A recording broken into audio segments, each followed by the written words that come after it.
ucapan kayak gini. Kenapa yang udah pada sholat, ngaji, soleh, tapi kok tidak lebih kaya daripada yang gak sholat?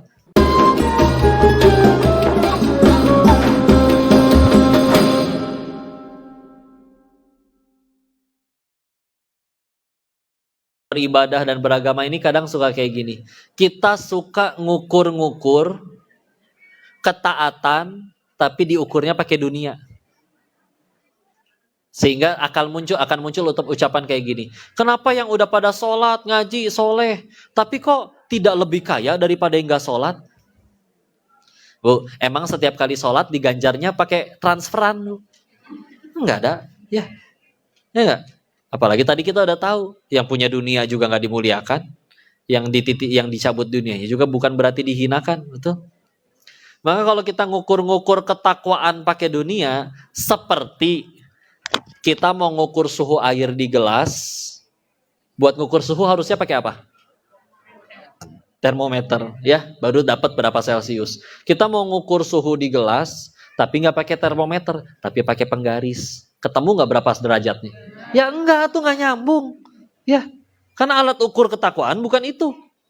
Ya, apalagi lihat cara Nabi menjelaskan tentang dunia dan seluruh isinya. Ada auqamaqala Rasulullah Muhammad SAW bersabda, diriwayatkan beliau lagi jalan dengan para sahabat. Nemulah bangkai anak kambing cacat. Udah mah anak kambing, dagingan, cacat deh. Udah jadi bangke lagi bau. Diangkat sama Nabi. Sahanu hoyong, nggak pakai Sunda sih, tapi ya, biasa ya. Ini mas saya akan biar ibu lebih paham. Siapa yang mau? Akhirnya kan pada ngejawab kan, wahai Rasul, itu hidup juga kami nggak mau. Nah kata beliau, ketahuilah di hadapan Allah, dunia dan seluruh isinya tidak lebih berharga daripada bangkai anak kambing cacat ini. Terus kita ngejar-ngejar etawai, ya. Ya Allah duha biar toko saya rame ya Allah. Mungkin kita lupa bahwa bisa duha aja nikmat yang luar biasa dari Allah. Ada orang pengen ibadah Allah nggak ridho bisa dibikin gagal tuh. Ada orang pengen ngaji Allah nggak ridho dibikin aja banyak kempes, ya macem-macem. Ya, ibu nyampe ke sini ada halangan nggak?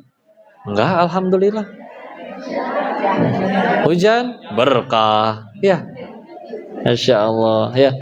Pernah ada orang kaya pengen sedekah. Dia akhirnya sadar bahwa hartanya itu bukan nikmat tapi ujian dan akan dihisap. Maka dia nyari, Bu, ke lampu merah. Biasa banyak yang minta, nggak ada yang minta. Dia ke masjid, kotak amalnya digembok semua di dalam. Dia ke panti, disuruh pulang, Bu. Apa coba katanya? Pak, punten, ini panti baru. Anak-anaknya masih sedikit, donatur kita kebanyakan. Daripada uang Bapak belum bisa kami pakai, bawa pulang dulu aja, Pak. Coba, Bu, di depan panti nangis tuh orang kaya itu. Ya Allah, engkau segitu gak inginnya menerima hamba beramal, ya Allah. Coba, Bu, di ibu mah bisa ngaji lancar, ya. Sholat gak pernah ada halangan, kecuali rasa malas diri sendiri, betul? Bukankah itu juga nikmat? Terus kita coba-coba ngukur ketakwaan pakai, enggak, bukan itu. Di riwayat yang lain, auqamaqala Rasulullah Muhammad SAW bersabda yang maknanya, jika dunia dan seluruh isinya ini ada artinya di hadapan Allah setara dengan sebelah sayap nyamuk, maka kalau setara, Allah tidak akan sudi memberikan seorang kafir memberi minum segelas air pun. Tolong diperjelas kok. Maksudnya begini ya, Bu. Hujan ya. Allahumma shayyiban nafi'an, Allahumma shayyiban nafi'an, Allahumma shayyiban nafi'an. Nanti kita doa, ini waktu mustajab doa ya, kalau lagi hujan. Bu, misalkan kayak gini, ya. Saking di hadapan Allah dunia dan seluruh isinya tuh nothing, gak ada artinya sama sekali. Matak coba lihat tuh. Di luar detik ini juga ada nggak yang lagi maksiat? Ada. Di luar detik ini juga ada nggak yang nyembah berhala? Mereka tetap dapat rezeki nggak? Dari siapa? Lihat kan? Mau semaksiat sengaco apapun, tetap dapat rezeki. Sengaco apapun, tetap Allah kasih harta kan? Kenapa? Udah gak ada artinya. Kalau misalkan setara aja sama sebelah sayap nyamuk, maka jangankan dikasih harta, segelas air pun Allah gak akan sudi. Ibarat gini, Bu. Bapak ibu nyapu rumah, ada debunya kan? buang ke depan rumah. Begitu tadi dibuang, tetangga ibu datang, Pak, Bu, punten, ini debu sampahnya boleh saya minta nggak? Kasih nggak, Bu? Kasih nggak? Minta sampah? Kasih, udah sampah mangga, saya nggak butuh, nggak peduli, betul? Nah, sok, bahkan guru hadis saya bilang kayak gini, kenapa Allah milihnya sebelah sayap nyamuk, bukan debu? Karena debu, pasir, dikumpul satu truk, masih bisa dijual tuh sama toko bangunan. Ya. Kalau sayap nyamuk dikumpul nyampe satu truk, buat apa? Ada artinya? Lihat, dunia dan seluruh isinya saking gak ada artinya bagi Allah. Mangga, mau maksiat kayak gimana juga tetap dikasih harta. Terus, kita udah nurut, sholat iya, nahan lapar iya, puasa, zakat iya, segala macam udah dilakuin. Terus, kita pengennya tadi sayap nyamuk, kan ngaco ya. Ibarat kita ikut lomba, hadiahnya 2, yang satu rumah, yang satu pensil pate. Begitu udah juara, silakan, juaranya berhak menerima rumah. Embung, boleh nggak saya pensil doang? Hei, alusan eta, embung, saya sukanya ini. Sama aja kan, kayak kita, ya Allah udah sholat, udah ini, ya Allah pengen toko rame, ya Allah. Ya Allah pengen jadi kaya, ya Allah. Padahal yang Allah sediakan untuk kalian yang takwa nanti di alam setelah kematian jauh lebih nikmat daripada sekedar bonus, duit, gaji, naon. Segitu-gitu nah ya. Karena kata Allah kalau tentang surga itu belum pernah dilihat oleh mata, belum pernah didengar oleh telinga, dan tidak terbayangkan oleh akal. Maka silakan ibu ngebayangin surga tuh nikmatnya kayak apa. Demi Allah surga nggak kayak gitu, tapi lebih nikmat dari itu. Karena kalau masih bisa katakar ke akal kita, Bu, pasti bukan surga. Terus kita lebih ngejar yang di dunia yang sebentar ini gitu. Sehingga akhirnya nyesel buat apa sholat nggak kaya-kaya. Hei, mau ditukar kaya tapi jadi neraka. Ya. Coba, lebih banyak orang yang tergelincir kepada neraka ketika dia kaya atau ketika lagi nggak kaya? Lagi kaya. Sok latihan ya. Saya tanya, tadi yang udah pada bersuami, Bu, ini latihan paling sering saya sampaikan. Ibu di WA sama suami, is istri, ya. Jawab dong, ada apa Su? Suami, jangan suuzon Bu, ya. Begini iya Su. Uang belanja kayaknya harus naik nih Berapa Su? 30 juta Masya Allah Su. Sebulan? Enggak kamu. Seminggu? Woi ajib ya. Nikmat bukan? Lihat, gampang kan nyenengin ibu-ibu Pak? Tinggal dikasih khayalan ya nggak? Udah bahagia mereka. Ya. Saya tanya sekali lagi Bu.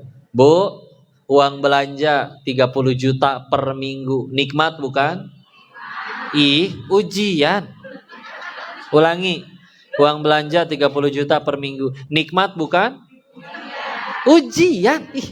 Ayo kudu kompak. Uang belanja 30 juta per minggu. Nikmat bukan? Ujian. Ujian.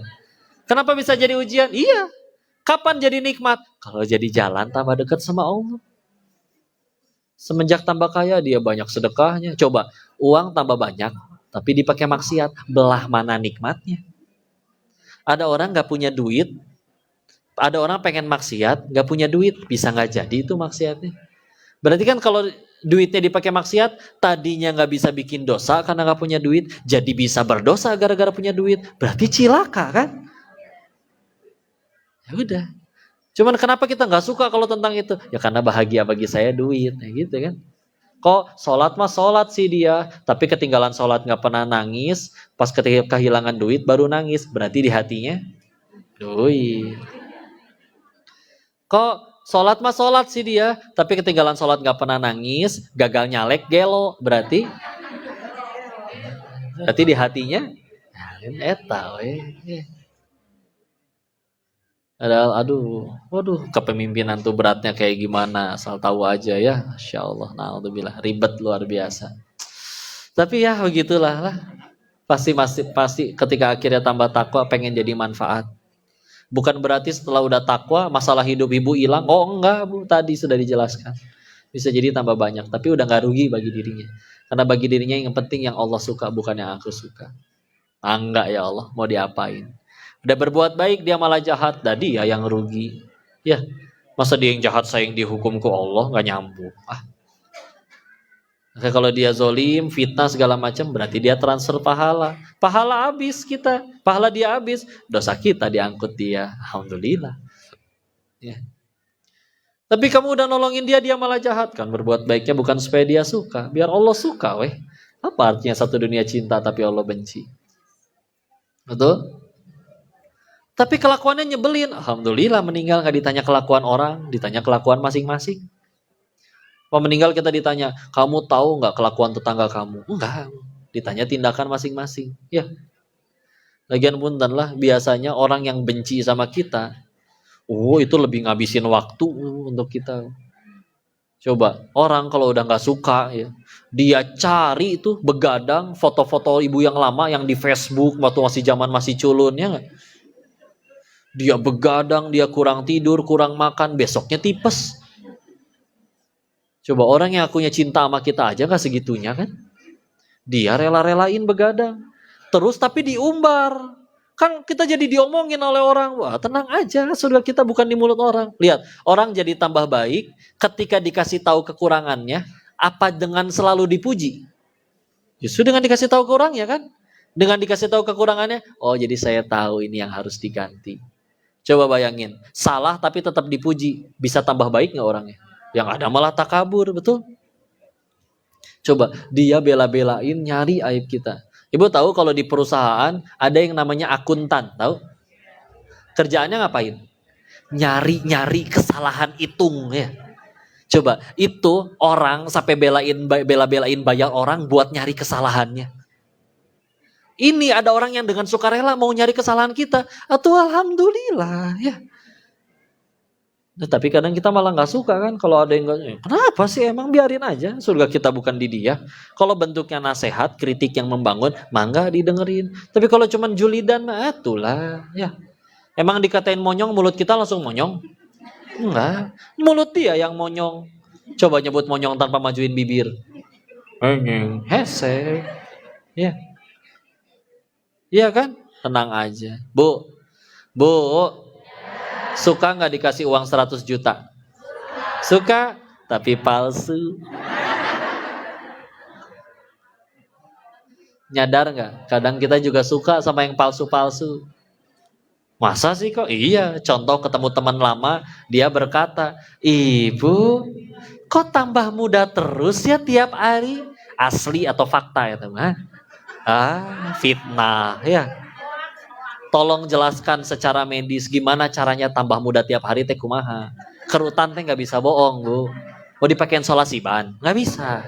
Enggak we. Ya. Tapi kita suka percaya kan pas lagi ngaca sendirian di WC.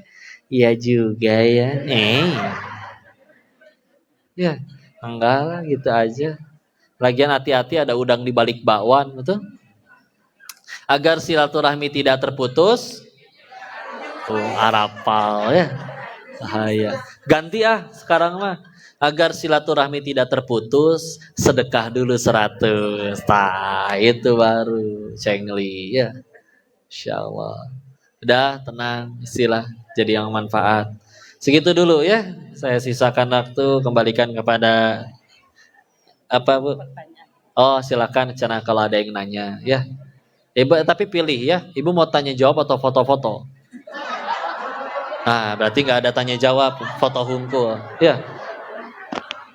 Mangga kembalikan pada Ustazah.